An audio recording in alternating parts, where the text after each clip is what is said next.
जय श्री राधे कृष्ण। आप सभी का हमारे YouTube चैनल पर बहुत बहुत स्वागत है। आइए जानते हैं वर्ष 2022 में भाद्रपद माह कृष्ण पक्ष की अजा एकादशी व्रत के शुभ मुहूर्त के बारे में, पारण समय के बारे में, पूजन विधि के बारे में, इस दिन क्या करना चाहिए, नहीं करना चाहिए, किन बातों का ध्यान रखना चाहिए, तो जानेंगे इन सबों के बारे में। और फिर सुनेंगे अजा एकादशी व्रत की कथा। भाद्रपद माह के कृष्ण पक्ष में पड़ने वाली एकादशी को इसे अजा एकादशी और जया एकादशी के नाम से भी जाना जाता है। आप सभी भक्तों को अजा एकादशी व्रत की ढेर सारी शुभकामनाएं। आप सभी के जीवन में लक्ष्मी नारायण की कृपा से आप सभी को सभी प्रकार के सुख और समृद्धि की प्राप्ति हो। लक्ष्मी नारायण आप सभी के इच्छाओं को पूर्ण करें। सच्ची श्रद्धा के साथ जो भी अजा एकादशी का व्रत करते हैं, इस दिन भगवान विष्णु का पूजन करते हैं, माता लक्ष्मी का पूजन करते हैं। इससे भगवान श्री हरि विष्णु प्रसन्न होकर के अपना कृपा प्रदान करते हैं। तो इस व्रत के प्रभाव से व्यक्ति को अपार संपदा की प्राप्ति होती है। पुत्र पौत्रादि एवं चर अचर जीवों का भी लाभ प्राप्त होता है एवं सुख प्राप्त होता है। ऐसे व्यक्ति का कोई भी विरोधी नहीं होता है। जो इस व्रत को करता है वह अच्छे सम्मान पाने का अधिकारी होता है। इस दिन भगवान श्री हरि विष्णु का पूरे विधि विधान के साथ पूजन करना चाहिए, माता लक्ष्मी का पूजन करना चाहिए।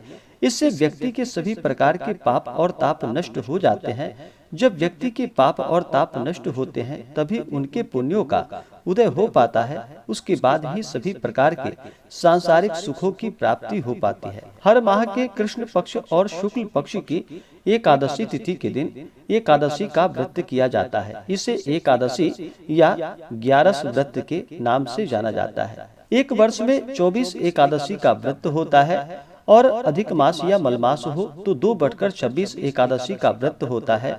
हर व्रत का अपना अपना विशेष महत्व माना गया है। इसी प्रकार से भाद्रपद माह के कृष्ण पक्ष की एकादशी का अपना विशेष महत्व है। जो भी एकादशी का व्रत करते हैं उन्हें दशमी के दिन से ही व्रत के नियम का पालन करना पड़ता है। दशमी तिथि के दिन एक समय शुद्ध और सात्विक आहार ग्रहण करनी चाहिए और रात्रि में ब्रह्मचर्य का पालन करते हुए भगवान नाम का स्मरण करते हुए सोना चाहिए। एकादशी तिथि के दिन सुबह ब्रह्म मुहूर्त में उठ करके नित्य क्रियाओं से निवृत्त हो करके गंगा नदी में या घर के नहाने के पानी में ही थोड़ा सा गंगा जल मिलाकर स्नान करना चाहिए। शुद्ध वस्त्र धारण करके व्रत का संकल्प लेना चाहिए। भगवान से प्रार्थना करनी चाहिए कि हे भगवान श्री हरि विष्णु, हे माता लक्ष्मी, आज मैं आपके अजा एकादशी का व्रत करने जा रहा हूँ या करने जा रही हूँ। इस प्रकार से भगवान से प्रार्थना करनी चाहिए कि यह व्रत मेरा सफलता पूर्वक पूर्ण हो। आप हमें आशीर्वाद प्रदान करें। आपके मन में जो भी इच्छा हो, जो भी कामना हो, वह प्रभु से कहनी चाहिए और दिन भर उपवास रहते हुए इस व्रत को करना चाहिए। जिनका शरीर स्वस्थ ना हो वो एक समय फलाहार का प्रयोग करे और इस दिन भगवान का सुबह और शाम के वक्त पूरे विधि विधान के साथ पूजन करे। रात्रि भजन कीर्तन करते हुए, कथा श्रवण करते हुए समय को व्यतीत करे, भगवान की आरती करे और फिर अगले दिन जाकर के सुबह उठकर स्नान करके शुद्ध वस्त्र धारण करके भगवान का पूजन कर ले, इनकी आरती करे। उसके बाद ब्राह्मणों को भोजन कराए, ब्राह्मणों को दान और दक्षिणा प्रदान करे। उसके बाद फिर व्रत का पारण समय के अनुसार करना चाहिए। इस प्रकार से भगवान का पूजन करने से अनंत गुना पुण्य फलों की प्राप्ति होती है। तो आइए जानते हैं सबसे पहले वर्ष 2022 भाद्रपद कृष्ण पक्ष अजा एकादशी व्रत के शुभ मुहूर्त के बारे में और पारण समय के बारे में। एकादशी तिथि प्रारंभ समय जो कि 22 अगस्त 2022 दिन सोमवार सुबह 3:38 और एकादशी तिथि की समाप्ति होगी 23 अगस्त 2022 दिन मंगलवार सुबह 6:08। तो हमें सूर्योदय, व्यापनी और द्वादशी युक्त जो एकादशी में समय प्राप्त हो रहा है वह समय 23 अगस्त 2022 दिन मंगलवार को प्राप्त हो रहा है। तो इस दिन इस व्रत को किया जाएगा और इस व्रत का पारण जो कि अगले दिन 24 अगस्त 2022 दिन बुधवार को इस व्रत का पारण किया जाएगा। पारण का समय जो कि सुबह 5:55 से सुबह 8:30 तक इस व्रत का पारण किया जाएगा। इस बार अजा एकादशी व्रत का पारण जो कि कुष्मांडेन पारणम यानी कि कुष्मांड जो भुआ होता है, एक प्रकार का फल, उससे इस व्रत का पारण किया जाएगा।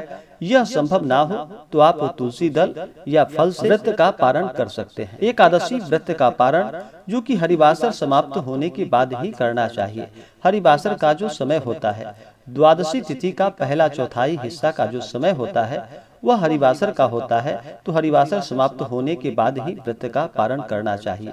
तो एकादशी तिथि समाप्त जो कि 23 अगस्त को ही सुबह 6:08 पे है, तो इसके बाद द्वादशी तिथि प्रारंभ है और द्वादशी तिथि की समाप्ति होगी जो कि 24 अगस्त 2022 दिन बुधवार को सुबह 8:31 पे। तो व्रत का पारण द्वादशी समाप्त होने से पहले करना चाहिए। त्रयोदशी तिथि में व्रत का पारण नहीं करना चाहिए। 23 अगस्त 2022 को सूर्योदय समय जो कि सुबह 5:35 और सूर्यास्त शाम 6:26। योग जो कि सिद्धि योग होगा अगले दिन रात्रि 12:37 तक। उसके बाद व्यतिपात योग। नक्षत्र जो कि आद्रा नक्षत्र सुबह 10:44 तक। उसके बाद पुनर्वसु नक्षत्र। एकादशी तिथि के दिन राहु काल का जो समय होगा वह समय दोपहर 3:13 से शाम 4:59 तक राहु काल का समय होगा। राहु काल समय के दौरान कोई भी शुभ कार्य या नया कार्य नहीं करना चाहिए, यह लाभकारी नहीं होता है। अभिजीत मुहूर्त जो कि सुबह 11:35 से दोपहर 12:25 तक अभिजीत मुहूर्त का समय होगा। इस दिन भगवान श्री हरि विष्णु और माता लक्ष्मी का पूरे विधि विधान के साथ पूजन करना चाहिए। एकादशी तिथि के दिन भगवान के पूजन के लिए एक अच्छा सा जगह ले, उस जगह को अच्छे से पवित्र करके, खास करके ईशान कोण भगवान के पूजन के लिए बड़ा ही लाभकारी होता है। तो ईशान कोण में एक आसन लगाए, वहीं पे भगवान के पूजन के लिए एक चौकी लगाए। चौकी पे पीला वस्त्र बिछा करके वहाँ पे भगवान विष्णु माता लक्ष्मी का फोटो या प्रतिमा रख करके कलश स्थापित करे और भगवान का पूरे विधि विधान के साथ पूजन करे। किसी भी प्रकार के व्रत या पूजन में सबसे पहले भगवान गणेश का पूजन किया जाता है। भगवान गणेश जिनको कि प्रथम पूजनीय का स्थान प्राप्त है। किसी भी शुभ कार्य या मांगलिक कार्यों में सबसे पहले भगवान गणेश का पूजन किया जाता है। तो इस दिन भगवान गणेश का सबसे पहले पूजन कर ले, उनसे प्रार्थना करे कि हे भगवान गणेश, हे विघ्नहर्ता गणेश, यह व्रत मेरा सफलता पूर्वक पूर्ण हो और मैं इस व्रत को पूर्ण कर पाऊं, आप हमें आशीर्वाद प्रदान करें। इस प्रकार से भगवान गणेश का पूजन कर ले, प्रार्थना करे। उसके बाद फिर कलश देवता का पूजन करे, कलश में तीर्थों का आवाहन करे, वरुण आदि देवताओं का आवाहन करे। उसके बाद फिर दिन में पूजन होने पर सूर्यादि पंचदेवता और रात्रि में पूजन होने पर गणपत्यादि पंचदेवता का पूजन करना चाहिए। उसके बाद नवग्रह इंद्रादि 10 दिक्पाल देवताओं का पूजन करना चाहिए और फिर भगवान श्री हरि विष्णु का पूजन करना चाहिए। इस दिन भगवान श्री हरि विष्णु का जल से अभिषेक करे, पंचामृत से अभिषेक करे, शुद्ध गंगा जल से अभिषेक करे, भगवान को पीला वस्त्र चढ़ाए, यज्ञोपवीत भगवान श्री हरि विष्णु को अर्पित करे। उसके बाद फिर भगवान को तिल और यब चढ़ाए, यानी कि जौ चढ़ाए। भगवान विष्णु के ऊपर अक्षत नहीं चढ़ाया जाता है, तो इस बात का ध्यान रखे। अक्षत से भगवान विष्णु क्रोधित होते हैं, तो भगवान विष्णु को अक्षत के जगह तिल और जौ चढ़ाए। उसके बाद तुलसी दल भगवान विष्णु को चढ़ाए। तुलसी दल भगवान विष्णु को अति प्रिय है। उसके बाद फिर धूप और दीप दिखाएं, अनेक प्रकार का नैवेद्य अपने श्रद्धा भक्ति भाव के साथ भगवान विष्णु को अर्पित करे। विशेषकर इस दिन भगवान विष्णु को बादाम व छुहारे का भोग लगाना चाहिए। इससे भगवान श्री हरि अति प्रसन्न होते हैं और अपना कृपा प्रदान करते हैं। अनेक प्रकार का नैवेद्य ऋतुफल आदि जो भी हो भगवान विष्णु को अपने श्रद्धा और सामर्थ्य के अनुसार अर्पित करे। दूध से बने हुए वस्तुओं का अगर घर में बना रहे हैं, दूध से बने हुए वस्तु, तो उसका भोग लगाए। अगर बाजार से मीठा वस्तु लाते हैं खरीद कर, तो उस पे थोड़ा जल छिड़क करके उसको शुद्ध करे। उसके बाद भगवान विष्णु को तुलसी दल लगा करके भगवान को भोग लगाना चाहिए। बिना तुलसी दल चढ़ाए हुए भगवान विष्णु को भोग नहीं लगाना चाहिए। ऐसे भोग को भगवान श्री हरि विष्णु स्वीकार नहीं करते हैं। और आप भी जब फलाहार ग्रहण करते हैं तो भगवान को भोग लगा करके ही उस फलाहार को प्रसाद के रूप में ग्रहण करना चाहिए। भगवान को नैवेद्य का भोग लगाने के बाद जल से आचमनी करवाएं, उसके बाद द्रव्य और दक्षिणा चढ़ाएं, पुंगी फल, तांबूल, एला लवंग के साथ अर्पित करें, यानी कि पान पत्र, सुपारी, लौंग, इलायची भगवान को मुख शुद्धि के लिए चढ़ाएं। उसके बाद अजा एकादशी व्रत का कथा श्रवण करें, फिर भगवान की आरती करें, उसके बाद पुष्पांजलि करें। इसी प्रकार से भगवान का पूजन करना चाहिए। रात्रि में जहाँ तक हो सके जागरण करते हुए समय को व्यतीत करना चाहिए। इससे अनंत गुना पुण्य फलों की प्राप्ति होती है और अगले दिन जाकर के सुबह उठ करके स्नान करके शुद्ध वस्त्र धारण करके भगवान का पूजन कर ले, आरती कर ले, ब्राह्मणों को भोजन कराए, ब्राह्मणों को दान और दक्षिणा दे। उसके बाद फिर व्रत का पारण समय के अनुसार करे। इससे अनंत गुना पुण्य फलों की प्राप्ति होती है। जहाँ पर भी भगवान विष्णु का पूजन करते हैं तो साथ में माता लक्ष्मी का पूजन अवश्य ही करना चाहिए। तो माता लक्ष्मी का जल से अभिषेक करे, पंचामृत से अभिषेक करे, शुद्ध गंगा जल से अभिषेक करे, माता को लाल वस्त्र अर्पित करे, समस्त श्रृंगार की वस्तुएं चढ़ाए, धूप दीप दिखाए, अनेक प्रकार का नैवेद्य माता लक्ष्मी को भोग लगाए। नैवेद्य के बाद जल से आचमनी करवाए, द्रव्य दक्षिणा चढ़ाए, मुख शुद्धि के लिए पान पत्र, लौंग, इलायची के साथ में चढ़ाए। उसके बाद कथा श्रवण करते हुए आरती करे। इस प्रकार से भगवान का जो भी भगवान विष्णु माता लक्ष्मी का पूजन करते हैं उनके सभी प्रकार के पाप और ताप नष्ट हो जाते हैं तथा भगवान विष्णु की कृपा से सभी प्रकार के सुख और समृद्धि की प्राप्ति होती है। एकादशी तिथि के दिन कुछ बातों का ध्यान रखना चाहिए। इन कार्यों को बिल्कुल भी एकादशी तिथि के दिन नहीं करना चाहिए। जो भी एकादशी का व्रत रखने वाले हैं उन्हें तो दसवीं एकादशी और द्वादशी तिथि के दिन बिल्कुल भी तामसिक वस्तुओं का प्रयोग नहीं करना चाहिए। मांस, मदिरा, लहसुन, प्याज आदि का त्याग करना चाहिए। शुद्ध और सात्विकता का पालन करते हुए ही इस व्रत को करना चाहिए। एकादशी के व्रत के दिन इस दिन चावल बिल्कुल भी ग्रहण नहीं करनी चाहिए। चावल ग्रहण करने से रेंगने वाले जीवों के रूप में जन्म लेना पड़ता है, तो इस बात का ध्यान रखें। एकादशी तिथि के दिन चावल ग्रहण नहीं करनी चाहिए। जो भी व्रत रखने वाले हैं उन्हें व्रत के दौरान किसी के ऊपर क्रोध नहीं करनी चाहिए। अपने मन में किसी के प्रति ईर्ष्या या द्वेष का भाव नहीं लाना चाहिए। अगर किसी के ऊपर क्रोध करते हैं तो मुख से न निकलने वाले शब्द भी निकल जाते हैं, इसलिए किसी के ऊपर क्रोध नहीं करनी चाहिए। महिलाओं का बिल्कुल भी अपमान नहीं करना चाहिए। जहाँ पर भी महिलाओं का अपमान होता है वहाँ से माता स्थिर लक्ष्मी रुष्ट होकर चली जाती हैं, तो महिलाओं का बिल्कुल भी अपमान नहीं करना चाहिए। धर्म का आचरण करते हुए रहना चाहिए। व्रत के दौरान ओम नमो भगवते वासुदेवाय इन मंत्रों का जप करना चाहिए या श्री लक्ष्मी नारायणाभ्याम नमः इन नामों का जप करना चाहिए। इससे पुण्य फलों की प्राप्ति होती है। जहाँ तक हो सके दान पुण्यों का कार्य करना चाहिए। गरीबों की सहायता करनी चाहिए। उन्हें अन्न, वस्त्र आदि जो भी आपका सामर्थ्य हो तो अवश्य ही गरीबों को दान करनी चाहिए। अन्न वस्त्र प्रदान करने चाहिए। ब्राह्मणों को भोजन कराना चाहिए। ब्राह्मणों को दान दक्षिणा देनी चाहिए। इससे पुण्य फलों की प्राप्ति होती है। तो आइए अब सुनते हैं अजा एकादशी व्रत की कथा। अगर आप अजा एकादशी व्रत में ब्राह्मण दक्षिणा, अन्नदान, वस्त्र दान आदि के लिए देना चाहते हो तो आप अपने श्रद्धा और सामर्थ्य के अनुसार हमें डिस्क्रिप्शन में जाकर के वहां से गूगल पे, फोन पे या अकाउंट नंबर के माध्यम से आप अपनी श्रद्धा और सामर्थ्य के अनुसार हमें ब्राह्मण दक्षिणा प्रदान कर सकते हैं। तो आइए सुनते हैं अजा एकादशी व्रत की कथा। तो बोलिए प्रेम से भगवान विष्णु की जय, माता लक्ष्मी की जय। बहुत समय पहले की बात है कि एक बार युधिष्ठिर ने भगवान श्री कृष्ण से कहा कि हे जनार्दन, आगे अब आप मुझसे भाद्रपद माह के कृष्ण पक्ष की एकादशी का क्या नाम है और इसका क्या महात्म्य है, आप इसका वर्णन कीजिए। भगवान श्री कृष्ण कहने लगे कि हे राजन, इस एकादशी का नाम अजा एकादशी है और यह एकादशी सभी पापों को नष्ट करने वाली और अत्यंत ही फल को देने वाली है। इसका व्रत करके जो भगवान की पूजा करते हैं और उनके महात्म्य को पढ़ते हैं तथा सुनते हैं, उनके सब प्रकार के पाप नष्ट हो जाते हैं।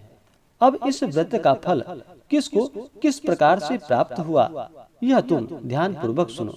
इस प्रकार से भगवान श्री कृष्ण कहने लगे कि पूर्व समय में समस्त पृथ्वी का चक्रवर्ती तथा सत्य प्रतिज्ञ वाला हरिश्चंद्र नामक राजा हुआ। उसके किसी कर्म के कारण उसका समस्त राज्य यहाँ तक सभी नष्ट हो गया। उसको अपने पुत्र तथा स्त्री को बेचने के लिए बाध्य होना पड़ा। इस प्रकार का धर्मशील राजा होने पर भी उसको चांडाल का सेवक होकर मृतकों का कफन कर के स्वरूप में लेना पड़ा। परंतु उसने अपने इस प्रकार की संकटकालीन अवस्था में भी धर्म और सत्य का त्याग नहीं किया। इस प्रकार चांडाल का सेवक होकर उनका दीर्घकाल व्यतीत हो गया। तब वह एक दिन अत्यंत ही दुखी होकर विचार करने लगा कि मेरा इस घोर पाप से किस प्रकार उद्धार होगा। इस प्रकार चिंताग्रसित होकर उसी समय उस स्थान पर गौतम ऋषि आए। गौतम ऋषि को देखकर राजा ने अपने सभी कष्टों का वृतांत उनको सुनाया। गौतम ऋषि राजा के इन कष्टपूर्ण बातों को सुनकर दुखी हुए और राजा को अजा एकादशी के व्रत के अनुष्ठान का उपदेश दिया और कहा कि हे राजा, भाद्रपद माह के कृष्ण पक्ष की एकादशी व्रत का अनुष्ठान विधि पूर्वक करो और समस्त रात्रि जागरण करके भगवान का स्मरण करो। इस व्रत के प्रभाव से तुम्हारे सभी पाप क्षय हो जाएंगे और तुम सभी प्रकार के कष्टों से छूट जाओगे।